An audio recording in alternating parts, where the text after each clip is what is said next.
എല്ലാവർക്കും ഷെറീസ് വേൾഡിന്റെ പുതിയൊരു വീഡിയോയിലേക്ക് സ്വാഗതം. ഇന്നത്തെ ഞാൻ ഒരു അടിപൊളി ഉണക്കമീൻ വെച്ചിട്ടൊരു കറി ഉണ്ടാക്കാൻ പോവാണ് കേട്ടാ. അപ്പോൾ നിങ്ങൾക്ക് എല്ലാവർക്കും ഇഷ്ടപ്പെടും എൻ്റെ കറി. ഒരു വെറൈറ്റി ആയിട്ടാണ് ഉണ്ടാക്കണത് കേട്ടാ. അപ്പോൾ നിങ്ങൾ എല്ലാവരും ഒന്ന് വീഡിയോ കണ്ടോക്കൂ. അപ്പോൾ നമുക്ക് വീഡിയോയിലേക്ക് പോയാലോ, വരൂ. ഹായ്, അപ്പോൾ നമ്മൾ ഉണക്കമാന്തൽ കറി ഉണ്ടാക്കാൻ പോവാണ് കേട്ടോ. അപ്പോൾ ഉണക്കമീൻ ഇഷ്ടമുള്ളവർക്കൊക്കെ ഈ കറി നല്ല ഇഷ്ടമുണ്ടാവും. അപ്പോൾ ഞാൻ അതിന് വേണ്ടി കുറച്ച് നാളികേരം ചിലവെടുക്കുകയാണ് കേട്ടോ. നല്ല അടിപൊളി കറിയാണ് കേട്ടോ ഉണക്കമാന്തൽ. ഇതുപോലൊക്കെ കറി വെച്ചാലേ. അപ്പോൾ നിങ്ങളുടെ വീട്ടിലൊക്കെ മാന്തൽ ഇരിക്കുന്നുണ്ടെങ്കിൽ മാന്തൽ നല്ല ഏത് മീനായാലും ഇതുപോലെ ഒന്ന് കറി വെച്ച് വെക്കോളൂ കേട്ടോ. അപ്പോൾ ഞാൻ നാളികേരമൊക്കെ ഫുള്ളായി ചിലവെടുക്കട്ടെ. അപ്പോൾ നമ്മൾ കറിക്ക് വേണ്ടി ഞാൻ കുറച്ച് നാളികേരം ചെറിയ വെച്ചിട്ടുണ്ട്. പിന്നെ ഇതാ കുറച്ച് ചെറിയുള്ളി തൊലി കളഞ്ഞ് വെച്ചിട്ടുണ്ട്. പിന്നെ ഒരു അല്ലി വെളുത്തുള്ളി എടുത്തിട്ടുണ്ട് കേട്ടോ. പിന്നെ ഞാൻ പച്ചമുളകാണ് ഇട്ട് കൊടുക്കണം കേട്ടോ. ചീനമുളക് ഉണ്ടെങ്കിൽ അത് ഇട്ട് കൊടുക്കണം ഏറ്റവും ടേസ്റ്റ്. നമ്മളതിൽ ചീനമുളകൊക്കെ ഉണ്ട്, പക്ഷേ ഇപ്പം രാത്രി ആയിട്ട് പറമ്പിൽ പോയി പൊട്ടിക്കാൻ പേടിയാണ്. കാരണം ചീനമുളകിൻ്റെ കടക്ക് ഒരു ദിവസം ഒരു പാമ്പിൻ്റെ കുട്ടിക്ക് എടുക്കണുണ്ട് ഞാൻ. പാമ്പാ ചേര എന്താണെന്നറിയില്ല. അതിനുശേഷം എനിക്ക് പേടിയാണ് രാത്രിയൊക്കെ പോയി പൊട്ടിക്കാൻ. അല്ലെങ്കിൽ ഞാൻ രാത്രിയൊക്കെ പോയി പൊട്ടിക്കുന്ന ആളാട്ടോ. അപ്പം നമുക്കിതൊന്നും മിക്സിയുടെ ജാറിലിട്ടിട്ട് അടിച്ചെടുക്കാം കേട്ടോ. ഇതിലേക്ക് സ്വല്പം മഞ്ഞൾപ്പൊടി ഇട്ട് കൊടുക്കണം കേട്ടോ. നമ്മൾ മുളക് പൊടി ചേർക്കാതെ ഉണ്ട് നമ്മൾ ഉണക്കമീൻ കറി വെക്കുന്നത്. പച്ചമുളക് ഇട്ടിട്ടാണ് വെക്കുന്നത്. ഒരു പ്രത്യേക ടേസ്റ്റായിട്ട് അങ്ങനെ വെക്കുമ്പോൾ. അപ്പോൾ നിങ്ങളെല്ലാവരും ഇതുപോലെ ഒന്ന് ഉണ്ടാക്കി വെക്കോളൂ കേട്ടോ. അപ്പോൾ നമുക്ക് നാളികേരമൊക്കെ ജാറിലേക്ക് ഇട്ട് കൊടുക്കാം കേട്ടോ. അപ്പോൾ ഇത് മുളകും പൊടി ചേർക്കാതെ ഉണ്ടാക്കണ ഉണക്കമീൻ കറിയാണ്. അപ്പോൾ നിങ്ങൾ ഇതുപോലെ ഉണ്ടാക്കി വെക്കോളൂ കേട്ടോ. നല്ല അടിപൊളി ടേസ്റ്റാണ്. അപ്പോൾ ഇത് അടിച്ചെടുത്തിട്ടുണ്ട് കേട്ടോ. ഈ ഒരു കളറ് വന്നിട്ടുണ്ട്, നന്നായി അടിച്ചെടുത്തിട്ടുണ്ട് കേട്ടോ. ഇനി ഇതാ ഞാൻ ഉണക്കമീൻ മാറ്റി വെച്ചിട്ടുണ്ട് കേട്ടോ. 3 എടുക്കണുള്ളൂ കേട്ടോ. അത് മതി നമുക്ക്. ഒരുപാട് ഉണക്കമീനൊന്നും ഇടണമെന്നില്ല കേട്ടോ കറിയിൽ. ഒരു ഉണക്കലിൻ്റെ ഒരു ചുവ വരാൻ വേണ്ടിയിട്ടാണ് നമ്മൾ ഈ കറി ഉണ്ടാക്കണത്. അപ്പോൾ അതിനുള്ള ഉണക്കമീൻ ഇട്ടാൽ മതി കേട്ടോ. ഒരുപാട് ഇടണമെന്നൊന്നുമില്ല. പിന്നെ നിങ്ങൾക്ക് ഇഷ്ടമാണെങ്കിൽ ഇട്ടോളൂ. ഇപ്പോൾ നമ്മളിപ്പോൾ കറി വെച്ച ഉണക്കമീൻ നമ്മൾ ഒരുപാട് കഴിക്കൊന്നുമില്ലല്ലോ. ഓരോ പീസൊക്കെ അല്ലേ കഴിക്കുള്ളൂ. അപ്പോൾ ഇതൊക്കെ ഞാൻ ഒന്ന് വൃത്തിയാക്കി എടുക്കട്ടെ കേട്ടോ. അപ്പോൾ അതേ ഞാൻ ചട്ടി വെച്ചിട്ടുണ്ട്. ഇനി അതിലേക്ക് ഞാൻ ഒരു തക്കാളി കട്ട് ചെയ്തിട്ട് കൊടുക്കുന്നുണ്ട് കേട്ടോ. ഇനി നമുക്ക് കുറച്ച് പുളിയും കൂടി ഒഴിച്ച് കൊടുക്കണം കേട്ടോ. പുളിയുടെ വെള്ളം ഒഴിച്ച് കൊടുക്കണം. അപ്പോൾ അതും കൂടി നമുക്കൊന്ന് സെറ്റാക്കിയിട്ട് എടുക്കാം. അപ്പോൾ അത് ഞാൻ പുളിയുടെ വെള്ളം ഒഴിച്ച് കൊടുക്കുന്നുണ്ട് കേട്ടോ.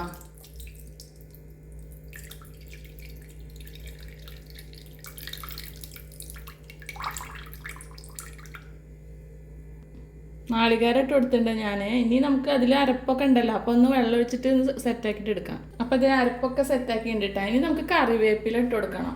അപ്പോൾ ഇത് കുറച്ചധികം കറിവേപ്പില ഇട്ട് കൊടുക്കുന്നുണ്ട് കേട്ടോ. ഇനി ഇതേ കുറച്ച് ഉപ്പ് ഇട്ട് കൊടുക്കണം കേട്ടോ. ഒരുപാട് ഉപ്പിടണ്ട. നമ്മളെ ഉണക്കമീനിൽ ഉപ്പ് ഉണ്ടാവുമല്ലോ. ഇനി നമുക്ക് കൈ വെച്ചിട്ടൊന്ന് മിക്സ് ചെയ്ത് കൊടുക്കട്ടെ. തക്കാളിയൊക്കെ ഒന്ന് ഉടച്ചെടുക്കാം. ഇനിയിപ്പോൾ ഇതിൽ സെപ്പറേറ്റ് പച്ചമുളക് കട്ട് ചെയ്തിട്ട് ഇടേണ്ട ആവശ്യമൊന്നുമില്ല കേട്ടോ. ഇതിലുണ്ടല്ലോ നമ്മൾ അരപ്പിൽ ചേർത്തുണ്ടല്ലോ. അപ്പോൾ അതുകൊണ്ട് സെപ്പറേറ്റ് ആയിട്ട് കട്ട് ചെയ്തിടേണ്ട ആവശ്യമില്ല. ഇനിയിപ്പോൾ നമ്മളതിൽ കുരുമുളകൊക്കെ ഉണ്ട് ചോദിച്ചു. പച്ച കുരുമുളകൊക്കെ ഉണ്ടെങ്കിൽ ഇതുപോലെ അരച്ചിട്ട് ഉണക്കമീൻ കറി വെച്ച് നല്ല ടേസ്റ്റാട്ടാ. അപ്പോൾ എല്ലാതും ഞാനൊന്ന് മിക്സ് ചെയ്ത് ചേർത്ത് കൊടുത്തിട്ടുണ്ട്. ഇനി നമുക്ക് നമ്മൾ ഉണക്കമീനും കൂടി ഇതിൻ്റെ കൂടെ ഇട്ട് കൊടുക്കണം കേട്ടോ. അപ്പോൾ ഇതേ ഞാൻ വൃത്തിയാക്കി വെച്ച ഉണക്കമീൻ ഉണ്ടല്ലോ, അതിട്ട് കൊടുക്കാൻ പോവാണ്. സ്റ്റവ് ഓണാക്കിയിട്ട് കേട്ടോ. നമുക്കിനി നമ്മളെ ചട്ടി വെച്ച് കൊടുക്കാം കേട്ടോ. നല്ലൊന്ന് വെന്ത് സെറ്റായിട്ട് വരട്ടെ. അതുവരെ നമുക്ക് വെയിറ്റ് ചെയ്യാം. നമുക്കൊരു കയ്യിലിട്ടിട്ട് ഇടയ്ക്കൊന്ന് ഇളക്കി കൊടുക്കണം കേട്ടോ. നമ്മൾ അരപ്പൊക്കെ അല്ലെങ്കിൽ പൊന്തി വരാൻ ചാൻസ് ഉണ്ട്. ഗ്യാസ് സ്റ്റവൊക്കെ വൃത്തികേടാവില്ല. അപ്പോൾ എനിക്ക് ഏറ്റവും ദേഷ്യമുള്ള ഒരു കാര്യമാണ് ഗ്യാസ് സ്റ്റവിലേക്ക് തിളച്ച് പോവില്ലേ അത്. അപ്പം നമ്മളെ കറി കണ്ടാൽ നമുക്ക് ഒരു മോര് കറിയുടെ ലുക്കൊക്കെ തോന്നുമല്ലേ. പക്ഷെ നല്ല ടേസ്റ്റായിട്ട് എങ്ങനെ ഉണക്കമീൻ കറി വെച്ചാൽ. അപ്പോൾ അറിയാത്തവരൊക്കെ ഉണ്ടെങ്കിൽ ഇതുപോലെ ഒന്ന് വെച്ച് നോക്കിയിട്ട് എന്നോട് അഭിപ്രായം പറയണേ. നമ്മളെ മീൻ കറിനേക്കാളും അടിപൊളിയാണ് ഇതേ. അപ്പം നമ്മളെ കറിയൊക്കെ നല്ല തിളച്ച് സെറ്റായി നല്ല പതഞ്ഞ് പൊങ്ങി വരുന്നുണ്ട് കേട്ടോ.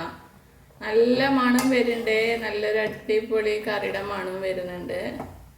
അപ്പോൾ ഒന്നും കൂടി വെള്ളം വറ്റണം, നല്ലതാണ് ടേസ്റ്റ് കൂടുള്ളൂ. അപ്പോൾ അതുവരെ നമുക്ക് വെയിറ്റ് ചെയ്യാം. ഇതേ അപ്പം നമ്മളെ കറിയൊക്കെ കുറുകി നല്ല സെറ്റായി അടിപൊളിയായി വന്നിട്ട് കേട്ടോ. അപ്പോൾ എങ്ങനെ ഉണ്ടെന്ന് നമുക്ക് നോക്കി വെക്കാം. ടേസ്റ്റൊക്കെ ഉപ്പൊക്കെ പാകത്തിനായി നോക്കി വെക്കാം. തരി ഉപ്പിൻ്റെ കുറവുണ്ട് കേട്ടോ. അതൊന്ന് ഇട്ട് കൊടുക്കട്ടെ. അപ്പോൾ ഇതേ ഉപ്പൊക്കെ ഇട്ട് സെറ്റാക്കിയിട്ടുണ്ട് കേട്ടോ. അപ്പോൾ ഇതേ ഞാൻ കുറച്ച് പച്ച വെളിച്ചെണ്ണ ഒറ്റിച്ച് കൊടുക്കുന്നുണ്ട് കേട്ടോ. ഉള്ളി വറുത്തിടണമെങ്കിൽ ഉള്ളി വറുത്തിടാട്ടാ. നമ്മളിപ്പോൾ ഉള്ളി വറുത്തിടണില്ല. ഉള്ളി വറുത്തിട്ട് ഒന്നും കൂടി ടേസ്റ്റ് ഉണ്ടാവും കേട്ടോ. ഞാൻ ഇത്തിരി പച്ച വെളിച്ചെണ്ണ ഒറ്റിച്ച് കൊടുക്കണുള്ളൂ. പിന്നെ അത് ഒത്തിരി കറിവേപ്പില, നല്ല ഫ്രഷ് കറിവേപ്പില ഇട്ട് കൊടുക്കുന്നുണ്ട്. അപ്പോൾ അത് അടിപൊളിയായിട്ട് നമ്മളെ കറി ഇട്ടാ. അപ്പോൾ എല്ലാവരും ഇതുപോലെ ഒന്ന് ട്രൈ ചെയ്ത് നോക്കിക്കോളൂ. നിങ്ങൾക്ക് എല്ലാവർക്കും ഇഷ്ടമാവും. ഇഷ്ടപ്പെടുക കമൻറ്റിലൂടെ എന്നെ അറിയിക്കാനും മറക്കരുത്. അപ്പോൾ നിങ്ങളുടെ എല്ലാവരും വിലയേറിയ അഭിപ്രായമാണ് എൻ്റെ വീഡിയോയുടെ വിജയം കേട്ടോ. അപ്പോൾ നമുക്ക് നാളെ ഒരു പുതിയ വീഡിയോ കാണാം. അതുവരെ എല്ലാവർക്കും ടാറ്റാ ബൈ.